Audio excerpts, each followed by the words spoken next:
বছরের শেষ আস্তে আস্তে বছর কিন্তু একদম শেষের দিকে। কালকে বড়দিন, ক্রিসমাস ডে।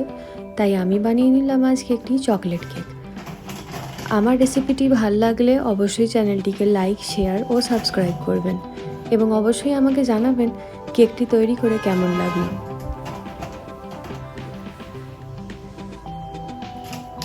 কেকটি বানাতে আজকে আমি ব্যবহার করে নিচ্ছি 2 কাপ মতন আটা আর আধা কাপ মতন কোকো পাউডার। আপনার ঘরে ময়দা থাকলে আপনি অবশ্যই ময়দা ব্যবহার করতে পারেন।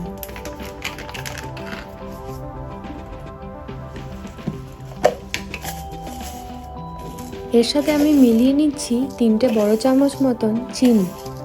আপনার কাছে যদি গুড় থাকে তাহলে আপনি গুড় ব্যবহার করতে পারেন।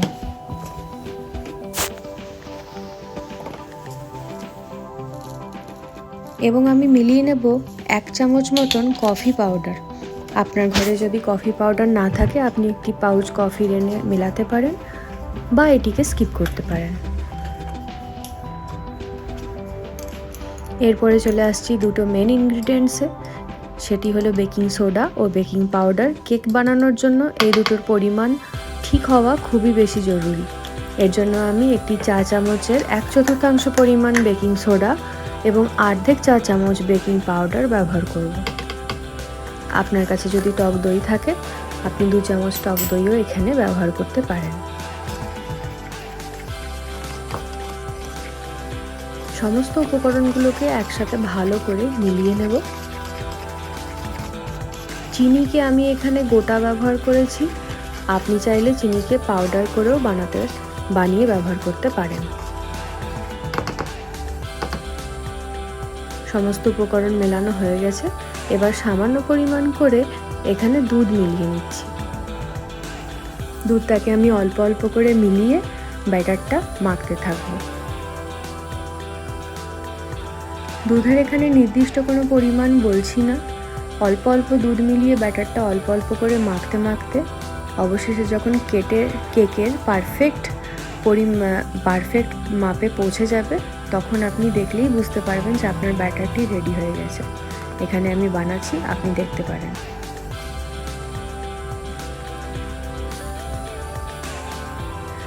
হুইস্কের সাহায্যে বা চামচের সাহায্যে ভালো করে মিলিয়ে কিন্তু দুধটাকে এই ব্যাটারের সাথে মাখাতে হবে, যাতে কোনোভাবেই কোনো গিঁট না বেঁধে থাকে, মানে কোনো ময়দার গোলা বা আটার গোলা মাঝখানে শক্ত মতন না হয়ে থাকে। সবটাই কিন্তু মসৃণ হতে হবে।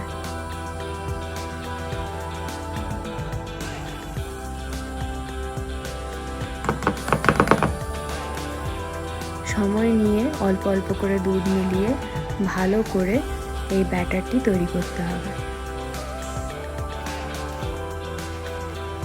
আপনার কাছে যদি কোকো পাউডার না থেকে থাকে আপনি একটি চকলেট বিস্কুটের প্যাকেট এনে সেটাকে গুঁড়ো করে তাও ব্যবহার করতে পারেন।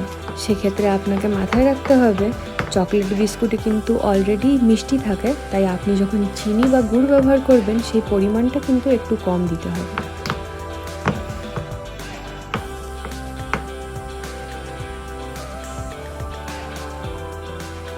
ব্যাটার কিন্তু আমার প্রায় হয়ে এসছে।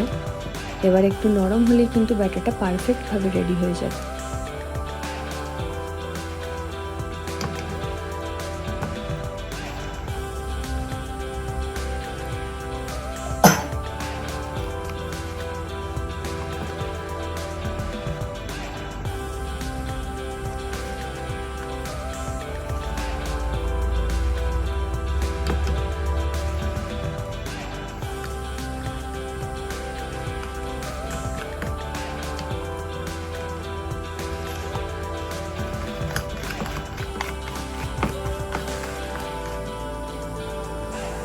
দেখুন এই কনসিস্টেন্সিতে ব্যাটারটা এসে গেলে ব্যাটার কিন্তু আপনার কেকের জন্য রেডি।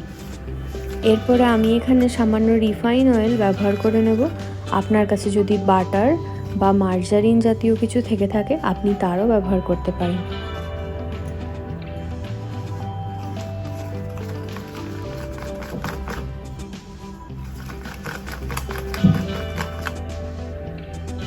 ব্যাটার কিন্তু আমার সম্পূর্ণভাবে রেডি হয়ে গেছে।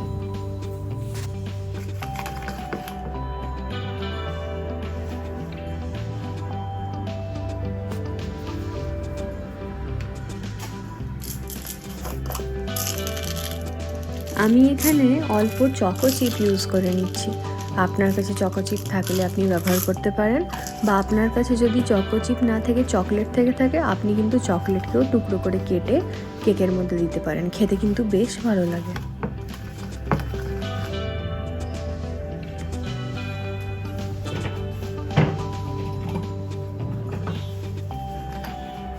সব কিছু শেষে আমি এখানে 2 বড় চামচ মতন তেল মিলিয়ে নিলাম। তেলটাকে কিন্তু শেষে যেহেতু দিচ্ছি, তাই জন্য ব্যাটারের সাথে ভালো করে মিক্স করে নিতে হবে। তেলটাকে পুরো মিশিয়ে ফেলতে হবে, নাহলে কিন্তু তেলটা পুরো ব্যাটারের সাথে মিশবে না। আপনি চাইলে কিন্তু তেলটাকে অনেক আগেই গুঁড়ো চিনি, তেল এবং বাটার মিলিয়ে রাখতে পারেন। বাটার বা তেল দুটোকেই একসাথে ব্যবহারও করতে পারেন, বা অপশনাল এটা। আপনি বাটার ব্যবহার করতে পারেন, বাটারের সাথে চিনিকে আগে মিক্স করে তার সাথে ড্রাই ইনগ্রিডিয়েন্টস মেশাতে পারেন। এভাবেও অনেকে করে থাকে, খুবই ভালো লাগে খেতে।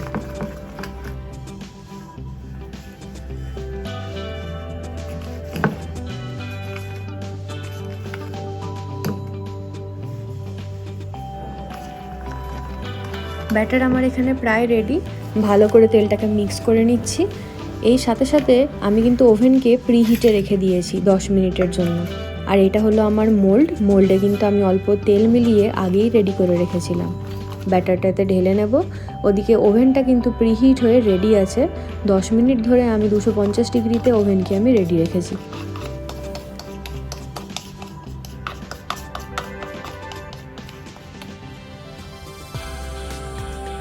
ব্যাটারটা দেওয়ার পর এরকম হালকা হালকা করে নাড়িয়ে ওপরে যদি কোনো এয়ার বাবল থাকে তাকে সরিয়ে দিতে পারেন, তাতে কেকের ওপরটা মোটামুটি রকমের মসৃণ হয়ে যায়।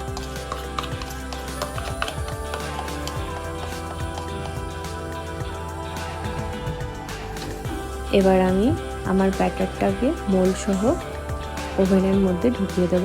যদি আপনার কাছে ওভেন না থেকে থাকে, আপনি কুকারের মধ্যে বালি বা নুন ব্যবহার করেও কেকটি বেক করতে পারেন। আমি এখানে 220 ডিগ্রি টেম্পারেচারে 20 থেকে 30 মিনিটের জন্য আমি বেক করতে দিয়ে দিলাম। এবার আমি ওপরে টপিংস রেডি করে নেব, যা দিয়ে আমি চকলেট কেকটি সাজাবো। যেহেতু ক্রিসমাস কেক, তাই একটু লাল রং থাকলে বেশ ভালোই লাগে। আমি এখানে পাতলা পাতলা করে কয়েকটা স্ট্রবেরি কেটে নিচ্ছি। তাই আপনার কাছে যা আছে আপনি তাই দিয়েই কিন্তু এই ওপরে টপিংটি দিতে পারেন। যদি কলা থাকে আপনি তাও কেটে দিতে পারেন। আমার কেক কিন্তু সম্পূর্ণভাবে রেডি। এবার আমি কেকটিকে সাজাবো। কেক সাজানোর জন্য যে ক্রিম ব্যবহার করছি, এটা কিন্তু খুব সাধারণ চকলেট স্প্রেড। আপনার ঘরে যে কোনো চকলেট স্প্রেড বা পিনাট বাটার থাকলে আপনি কিন্তু তা কেকের ওপরে ব্যবহার করতে পারেন। খেতে খুবই ভালো লাগে। যদি না থাকে, আপনি সামান্য পরিমাণ ক্যাডবেরি কিনে এনে সেটাকে গলিয়ে সেটাও কেকের ওপরে দিতে পারেন। খেতে অসাধারণ লাগে। সবসময় যে ক্রিম বানিয়ে কেকের ওপরে দিতে হবে তার কিন্তু দরকার নেই। এরকম চকলেট স্প্রেড কিন্তু বাচ্চাদের জন্য খুবই স্বাস্থ্যকর এবং শরীরের জন্যও খুবই ভালো। এবার আমি স্ট্রবেরিগুলো দিয়ে সাজিয়ে নিচ্ছি। আপনি আপনার মন মতন যে কোনো ডিজাইন এখানে করতে পারেন। আমি একটা খুবই সাধারণ, যা মাথায় আসছে ওরকমই একটি ডিজাইন করে নিচ্ছি। স্ট্রবেরি না থাকলেও আপনার কাছে যদি কলা থেকে থাকে, তা না থাকুক আপনার কাছে যদি সামান্য চকলেট গুঁড়ো থেকে থাকে, বা সামান্য চকো চিপ, ওরিও বিস্কুট, যে কোনো কিছু দিয়ে আপনার কেক আপনি আপনার মনের মতন করে সাজাতে পারেন।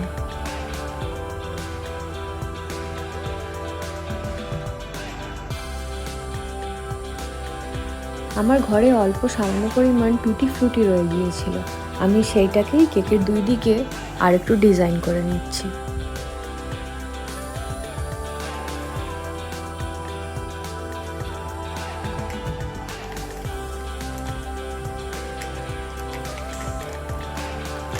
কেক কিন্তু রেডি। আপনি কেকটিকে এইভাবেও পরিবেশন করতে পারেন, বা ফ্রিজে রেখে পরের দিনও এটিকে খেতে পারেন। কেকটাকে আপনি ফ্রিজে 4 থেকে 5 দিন তো দিব্যি রাখতে পারেন, কোনো সমস্যা হয় না।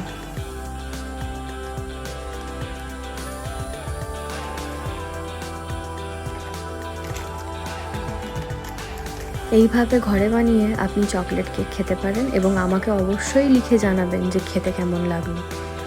এই কেকটি তো খেতে খুবই ভালো হয়েছিল। আপনাদের কমেন্টের আশায় রইলাম। আমার রেসিপিটাকে ভালো লাগলে চ্যানেলটিকে অবশ্যই লাইক, শেয়ার ও সাবস্ক্রাইব করবেন।